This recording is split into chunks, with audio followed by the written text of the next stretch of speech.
It's New Year's Day, and I'm on break, so I'm making specials still for a friend of mine because we can't buy these things. And I'm kind of stuck because I'm single point threading. And single point threading on the Atlas is kind of a chore. And I was trying to clean up threads with the die stock. But wouldn't you know it, it's been breaking off threads here and there on some of these guys. So they're going to be rejectable. And they take a lot of work to make these blanks.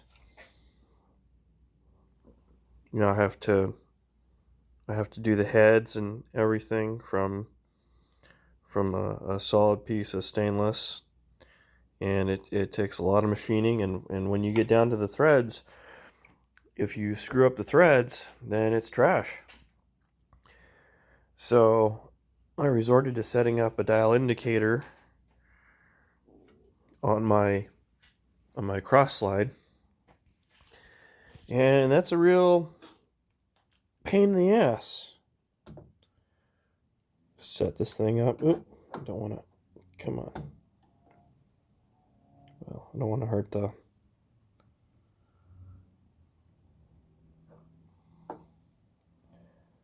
Don't want to hurt the.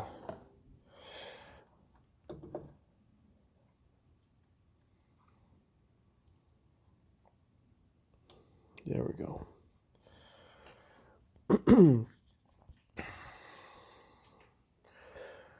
So who wants to do this every time? It's bulky.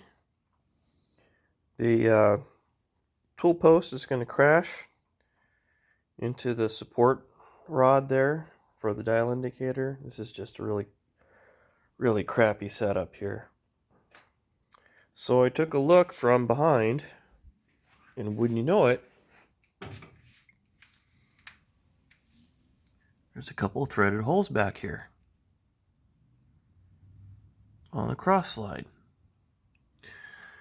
So today we're going to spend some time making a cross slide accessory so that we can mount a post and dial indicator. And hopefully it'll be out of the way enough that it'll be useful, and we'll see how it goes. So the idea is we'll mount a block of steel here. It'll have to clear the ways, and it'll offer us a couple of mounting positions so that we can put a post in, and then from that post we'll be able to mount up a dial indicator. And we'll use the body of the tool post as a reference plane. Maybe here, because it's a true surface. And it doesn't actually really matter where you're taking a reading from, as long as you know your relative offsets. So let's get started on that. We'll make it out of steel, and we'll see what we have as far as stock goes. And we need to get this dimension first, so we know where we're going from and to. And I need to figure out what these are. They're a little bit bigger than 1/4-20s, probably 5/16.